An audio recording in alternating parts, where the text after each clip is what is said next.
पुरोगामी लोकांनी नेहमीच सायन्सला पाठिंबा दिला. शास्त्र सायन्स ही अत्यंत महत्वाची गोष्ट मानली, मूलभूत गोष्ट मानली. आपण नेहमीच विज्ञानावर आधारितच जीवन जगण्याचा प्रयत्न केला जेवढे पुरोगामी लोक आहेत त्यांनी.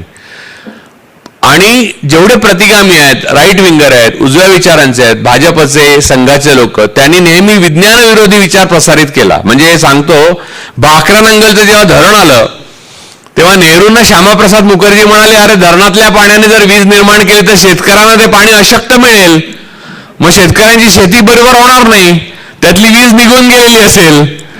तर ही यांचं विज्ञान, तेच आजपर्यंत चालू आहे. तर मुद्दा असा आहे की पण पहिली भाग ट्रॅजेडी आहे.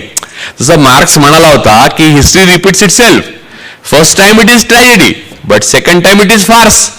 नंतर काय झालं, नंतर पुरोगाम्यांनी सायन्स तर आपलं मानलं पण टेक्नॉलॉजी हँडल करायला नकार दिला आणि प्रतिगाम्यांनी टेक्नॉलॉजी आपल्या हातात घेतली. म्हणजे त्या सायन्सने निर्माण केलेली जी तंत्रज्ञान होतं, म्हणजे IT असो, फेसबुक असो, अल्गारिदम असो, त्याचे ट्विटर असो किंवा आता वेगवेगळे प्लॅटफॉर्म्स जे आले त्याचे अल्गारिदम कसे हलतात, ही टेक्नॉलॉजी त्यांनी प्रचंड मोठ्या प्रमाणावर वापरली. भले त्यांचा सायन्सवर विश्वास नाही, त्यांचा टेक्नॉलॉजीवर विश्वास आहे. आणि पुरोगामी लोकांचा सायन्सवर विश्वास आहे पण टेक्नॉलॉजी कशाला. म्हणजे मला इतके माझे मित्र माहिती आहेत, मी आता नाव नाही घेणार, की म्हणतात की ते यार ट्विटर बिटर नको रे, सरळ कागदावर लिहून काढतो मी. तर मुद्दा असा आहे की इथे हा जो पॅराडॉक्स आहे हा भयानक ठरला. या क्रॉसरोडवर हा पॅराडॉक्सने म्हणजे असं आहे की अख्ख्या इलेक्शन, म्हणजे रशियाने असो किंवा इस्रायलने असो, ज्या देशात रीक केल्या, फिरवल्या, ते टेक्नॉलॉजीच्या जोरावर फिरवल्या. आणि आपले जे सत्तापक्ष आहे त्याला इस्रायल मधल्या सत्तापक्षाचा सरळ पाठिंबाच आहे. आपल्या देशातल्या स्वतंत्र सार्वभौम नागरिकांवर पेगॅसस लावण्याचा कोणत्याही कायद्याने किंवा संविधानाने अधिकार नसताना पेगॅसस लावणारं सरकार हे ईव्हीएम पवित्रपणे आणि अगदी नीटपणे पूजा करूनच वापरेल, ही ग्वाही देणारी माणसं जेव्हा मला भेटतात तेव्हा मला मोठं आश्चर्य वाटतं. आणि काही पक्षाचे हे कार्यकर्ते एवढे उत्साही असतात की ईव्हीएम ज्या रूम मध्ये ठेवलेली असतात तिथे बाहेर ते पहारे वगैरे देतात. म्हणजे जसं काही तुम्ही पहारा इथे दिलं तर समोर असलेला टीव्ही मी ऑफच नाही करू शकत. तर हे जे सायन्स आणि टेक्नॉलॉजी मधली ज्या भानगड आहेत त्याचा हा दुष्परिणाम आहे. ईव्हीएम हॅक करणं हे अतिशय सहज शक्य आहे. ईव्हीएम हॅक हे म्हणजे संपूर्ण ईव्हीएम गेलं आणि हॅक झालं असं होत नाही, फक्त काही ठिकाणी प्रिसिजनने करायला लागतं. मी तुम्हाला एक उदाहरण देतो एनिग्माचं. मला वाटतं मी परवा कुठेतरी बोललोय, ते रिपीट होईल कदाचित, ज्यांनी ऐकलं असेल त्यांना. हिटलरचं जे कोडिंग होतं, म्हणजे जे जर्मन सेनेचं नाझी पक्षाचं कोडिंग होतं, ते संपूर्ण लुफ्टवाफे वगैरे वापरायचे ते कोडिंग डिकोड करण्याचं ब्रिटनला यश आलं 41-42च्या दरम्यान. त्यानंतर संपूर्ण जर्मन सैन्याच्या चाली ज्या आहेत त्या दोस्त राष्ट्रांना म्हणजे अमेरिका आणि UK, इंग्लंड आणि सर्वांना आधीच कळायच्या बऱ्याचशा, कारण ते डिकोड करता यायचं. परंतु त्यांनी एक ठरवलं होतं की ते डिकोड करताना एक 60 ते 70% डिकोड वापरायचं, 40% सोडून द्यायचं.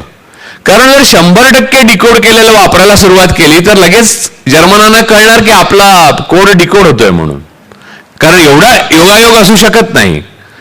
तर त्यामुळे ते 100% न करता 60% वगैरे करून, म्हणजे खरं सांगायचं झालं तर त्यांनी 100% केलं असतं आणि हिटलरला कळलं नसतं. म्हणजे याच्यात इफ अँड बट खूप आहेत. तर 2 वर्ष अगोदरच युद्ध संपलं असतं, दुसरं महायुद्ध. पण ते 2 वर्ष खेचले त्यांनी. याचं कारण त्यांना ज्या पद्धतीने ते हँडल करायला हवं होतं त्याच्यामध्ये 2 अटी होत्या. एक म्हणजे आपल्या विरोधी पक्षाला कायम वाटत राहणं की तो बरोबर चाललाय. तर आपल्याकडे एक्झॅक्टली म्हणजे ईव्हीएमच्या बाबतीत हीच रणनीती अवलंबली जाते की लक्षात घ्या की आता मध्य प्रदेश, मी स्वतः गेलेलो, छत्तीसगड, भोपाळ, मध्य प्रदेश, राजस्थान, छत्तीसगड आणि मध्य प्रदेश काँग्रेस हरणं शक्य नव्हतं. त्याच्या अगोदर RJD बिहार हरणं शक्य नव्हतं. त्या अगोदर गुजरातमध्ये 150च्या वर जागा येऊच कशी शकतात. अँटी इन्कम्बन्सी इतक्या वेळेला आहे. एवढंच नाही तर मागच्या वेळेला काँग्रेसलाच 77 मिळालेल्या. जवळपास काँग्रेसचं बहुमत केवळ शरद पवारांनी राष्ट्रवादी काँग्रेसने उमेदवार उभे नसते केले तर मागच्या वेळेच्याच विधानसभेत काँग्रेस निवडून आली असती. तर मुद्दा असा आहे की ह्या सगळ्या सीट्स कशा बदलतात, तर प्रिसिजन. म्हणजे आता मध्य प्रदेश, राजस्थान आणि छत्तीसगडचं उदाहरण घेऊ. प्रायोरिटी त्यांना छत्तीसगड होती, राजस्थान होती आणि मध्य प्रदेश होता. त्याची कारणं पण आहेत, पण ती कारणात आपण आधी जाऊया नको. त्यांची मतं प्रिसिजनने हल्ली आहेत. म्हणजे कसं, बसपा मायावतींची मतं जी आहेत आणि अन्य म्हणजे अदर्स, ही मतं थेट बीजेपीला मिळाली. म्हणजे अगदी स्लाइस ब्रेडची जाते तशी त्या बाजूला गेली. असं मत बदलू शकत नाही. म्हणजे बॅलॉट बॉक्समध्ये तुम्ही केलं तर एकत्र केलेली मतं तुम्ही पळवू शकता, पण असं प्रिसिजनने बदलवू नाही शकत. त्याला मशीन, मेकॅनिकल ब्रेन आणि मेकॅनिकल हँडलर लागतात. म्हणजे ही सगळी गोष्ट जी आहे अशाच्या अशी गेली. काँग्रेसची मध्ये 10 लाखांनी वाढली आहेत तिन्ही राज्यात मिळून, पण काँग्रेस नंबर्समध्ये पराभूत आहे. याचं कारण तो स्लाइस बरोबर हलवला की सगळं बाकी हे हलतं एक लक्षात आलं. दुसरं तुम्ही म्हणाल तेलंगणामध्ये काँग्रेसने केसीआरला हरवलं, कारण बीजेपीचा तिथे क्लेम नव्हता. पंजाबमध्ये आप पार्टीने काँग्रेसला हरवलं, कारण तिथे बीजेपी येणारच नव्हती. म्हणजे त्यांनी जर ठरवलं असतं तर ईव्हीएमच्या द्वारे ते येऊ शकले नसते, कदा येऊ शकले असते, पण मग खात्रीच झाली असते की ईव्हीएमने हॅक करता येतं. ते स्पेस तुम्ही सोडून तुम्ही खेळत राहणं आवश्यक आहे. आणि केंद्रामध्ये काही झालं तरी आपली सत्ता जाऊ द्यायची नाही, ही काळजी घ्यायची. म्हणजे राज्यामध्ये काही करता येतं, कारण राज्यपाल हाच मुख्यमंत्र्यापेक्षा जास्त म्हणजे असंवैधानिक सगळंच करायचं. तर राज्यपालाला जे अधिकार नाही ते अधिकार राबवून राज्यपाल आज राज्य करतायत. महाराष्ट्रात तुम्ही बघितलं 12 आमदारांना अखेरपर्यंत कोश्यारींनी हे दिलं नाही, मान्यता दिली नाही.